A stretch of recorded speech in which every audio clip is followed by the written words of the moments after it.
And we'll start with Mr. Agnew, then Mr. Dorfman. Mr. Agnew. Chairman, thank you. Yes, that was a very interesting presentation there. And I think you mentioned, I rather lost count, but I think you mentioned at least 4 methods of protecting farmers' incomes. And that at least squashes the myth that American farmers are not subsidised, which is something I hear quite a lot.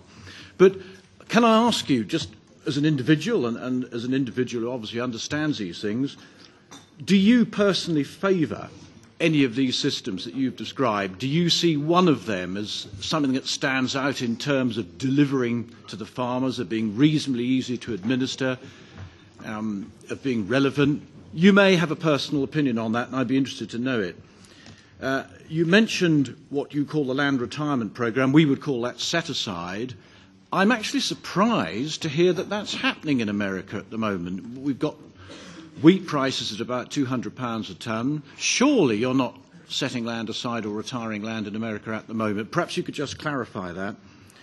Then, this isn't quite farming, but right at the beginning you mentioned that the President has a veto that can be overridden. I mean, I thought the whole idea of a veto was that it couldn't be overridden.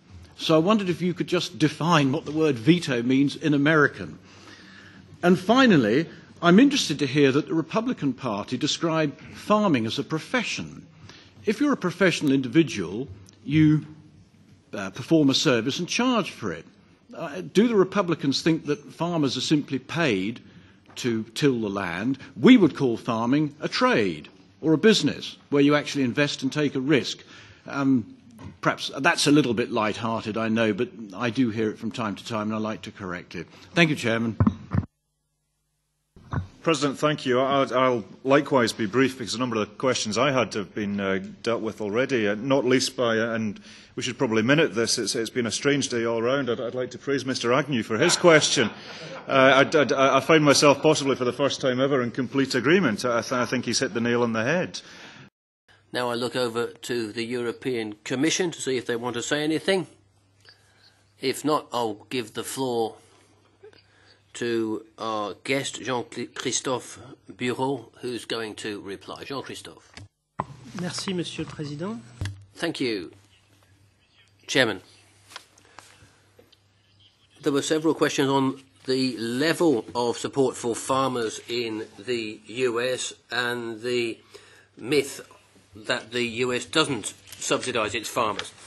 There are these 4 methods of income protection, but in fact there's a total of about 7 or 8 methods, so they're highly protected. In fact, if you look at the amounts that are given to farmers over the last few years, on average it's true that the figures are lower than they are in the EU. We talk about 20% of total production value, and it's half that in the US of 10%. If you go to individual farmers, you have higher figures in the US than you do in Europe. We do it by hectare, but if you compare it at production value levels, Europe supports its farmers more. That's a fact. But it supports its farmers with much more neutral methods which create less distortion. As far as other countries are concerned, more predictable, more transparent methods, and American expenditure, which is fairly low in its counter-cyclical payments, could always become much higher should prices fall back to the levels they were in 2002, 2003. So it's a programme which is complicated, but very ambitious as far as its support level is concerned. Mr. Agnew asked if I could draw any relevant conclusions from this myself. What I wanted to say about insurance, and this comes round to the question Mr. Dorfman asked as well, is that the US insurance system works very, very badly. Practically, if you look out over the last few years, every time a farmer's got $1 in insurance premium, that costs him and the government, and mainly the government, about $2. With a system like that, you're basically losing 50%, and European direct aid is much better as a system, and the farmer can set his own insurance rate. It's simply more efficient.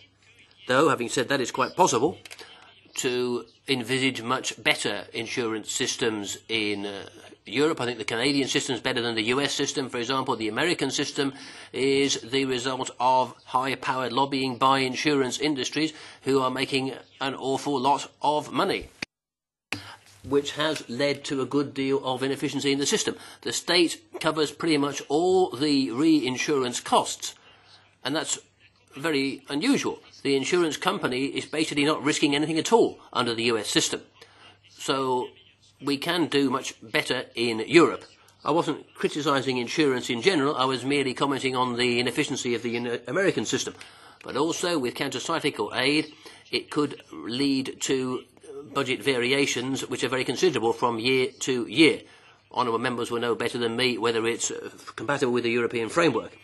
As far as land set-aside is concerned, the Conservation Reserve Programme, ACRE, which was originally designed to fight erosion and became far more a biodiversity protection programme, is based on a concept, an ecological concept. There's a lot of debate on it, what is called land sparing rather than land sharing. Sharing is more the European side. The most recent work in the science is saying that sparing is better. Ecological focus, the ecological circus area with the Conservation Reserve Program in America. But there's an ongoing debate among scientists on that.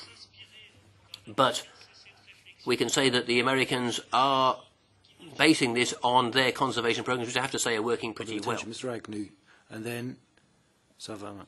Well, since I've been in the European Parliament, the word solidarity has cropped up quite a lot, and it's actually cropped up here in two ways this afternoon.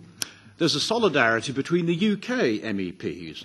I don't normally agree with Alan Smith and George Lyon, but they've been good enough to agree with me today, and I do fully agree with what they have had to say about transparency. But we're seeing another sort of solidarity in here today. The ladies are ganging up on the men, whatever's going on. I think transparency is essential. Substantial sums of public money are paid to farmers, and the public has every right to know who is getting it, and if they want to go and look at those farms to see if their money is being spent properly. But I think there's another good reason for it. It does get agriculture discussed. The press want to know, OK, this money is being paid out. It gives the farmers the opportunity to say, well, look, this is what we do. If we don't plant crops, you won't have enough to eat. The other thing, of course, as a UKIP man, is that our UK taxpayers are disproportionately funding farmers in other countries, and they have every right to know who they are. Thank you.